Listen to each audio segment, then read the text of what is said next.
দর্শক বন্ধু, আশা করি সবাই ভালো আছে।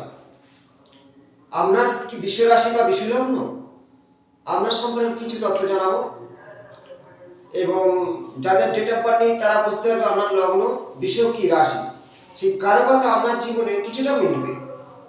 এবং আপনার সমস্যা কমেন্টে জানান। আপনার বাস্তব মেন যাই হোক, বিশ্ব রাশি লগ্ন কালপুরুষের দ্বিতীয় ভাবে রাশি হলো বিশ্ব রাশি, বিশ্ব লগ্ন। লং বা চ থাকলে লগ্ন রাশি হয়। ডেট অফ বার্থ না থাকলে এই কারকতায় কিছু মিলবে আপনার বিশ্ব রাশি কি লগ্ন। প্রথমে এই বিশ্ব রাশি প্রতীক হলো একটি ষাঁড়, তাই বিশ্ব রাশি জাতক জাতিকে একটি জেদি হয়, হেঁকাতে হয়। তাদের ঘাড়ে রোগ, মাথা রোগ হয়ে থাকে, কারণ ষাঁড়ের দুটি শিং আছে, তারা খুব জেদি। বিশ্ব রাশি ষাঁড় ঘুরে বেড়াতে ভালোবাসে বেশিরভাগ। ষাঁড় টকটক করে ঘুরে, দেখবে ধর্মের ষাঁড়গুলো বাজারে ঘুরে বেড়ায়। তেমনই বিশ্ব রাশি জেদি, হেঁকাতে এই ষাঁড়ের যে প্রতীক অনুযায়ী ঘাড়ের সমস্যা থাকবেই। বিশ্ব রাশি জাতকদের মুখটা হয় গোলাকার, মুখে তিল থাকে। এবং বিশ্ব রাশি যে চন্দ্র বিশ্ব রাশির তুঙ্গস্থ থাকে, চন্দ্র তুঙ্গস্থ মানে উচ্চস্থ থাকে, সেই জন্য বিশ্ব রাশিদের মানে গান বাজনা নাচ খুব প্রেমের, মানে গান বাজনা নাচ এরা প্রেমিক হয়ে থাকে। এটা হলো মেন। এদের মনের শক্তিটা অনেকটা জোর থাকে। এই যে রাশির দ্বিতীয় পতি হলো বুধ, তাই কথাবার্তা বুধ বাক্য বুঝে সুঝে কথা বলে। এরা খুব কথা বলে না, চুপচাপ থাকে, বুঝে সুঝে বলে। বুধ হলো বাক্য। এবং পঞ্চম পতি বুধ, দ্বিতীয় পতি বুধ, এদের সন্তানদের প্রতি খুব ভালোবাসা থাকে, সন্তানকে আঁকড়ে ধরে থাকে, সন্তানদের খুব প্রিয়, সন্তানদের খেয়াল রাখা, যত্ন করা একমাত্র বিশ্ব রাশি এই পঞ্চম পতি বুধ এবং দ্বিতীয় পতি বুধ। বাক্য খুব সুন্দর এবং পঞ্চম পত্রের সন্তান বিচার করা হয়, তাই এদের মানে সন্তানদের খুব প্রিয় হয় এবং পিতার সাহায্য, মাতৃ সাহায্য পেয়ে থাকে। তৃতীয় পতি চন্দ্র, তেমন এই চন্দ্র তুঙ্গস্থ বিশ্ব রাশিতে বসে থাকে। চতুর্থ পতি হলো রবি। এই চতুর্থ পতি রবি, যদি রবি সে রাশিচক্রে নিচস্থ বা পাপীড়িত হয়, চোখে রোগ, মাথা রোগ হবে, কিছুটা শরীর দুর্বল হবে, লেজি হবে।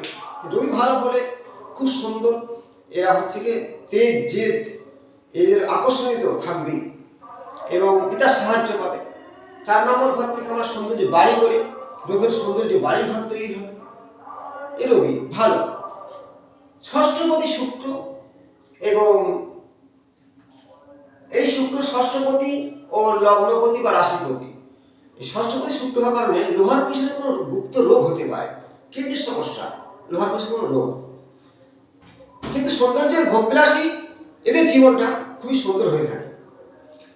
সপ্তমপতি মঙ্গল, দ্বাদশপতি মঙ্গল, ভূমি সম্পত্তি নিয়ে কিছু সমস্যা আসতে পারে এবং মঙ্গল পীড়িত হলে বা মঙ্গল কোনো রাশিটা খারাপ থাকলে শরীর দুর্বল, রক্তক্ষরিত কোনো রোগ হতেই পারে।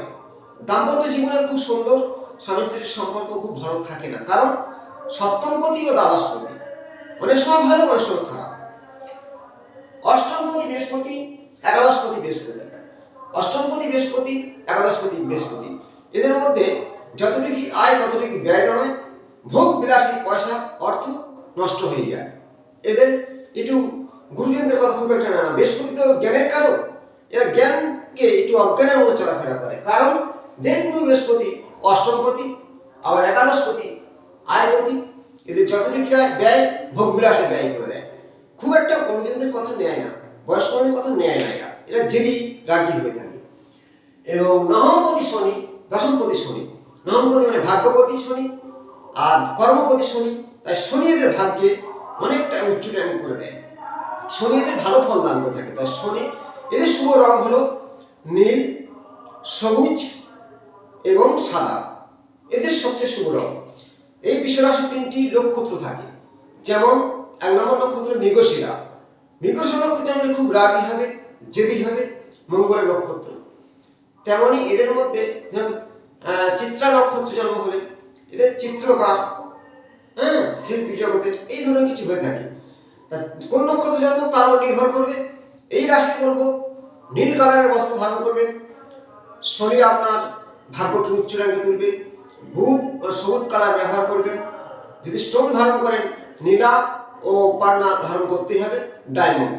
ব্যাস, আমরা জীবনের সাথে স্বাস্থ্যবান হবে। একটু গুরুজনদের মেনে চলুন, নিজেদের ধীর থাকবেন, রাগকে কমাবেন। ভালো থাকবেন। যদি ভালো লাগে লাইক শেয়ার করবেন। নমস্কার।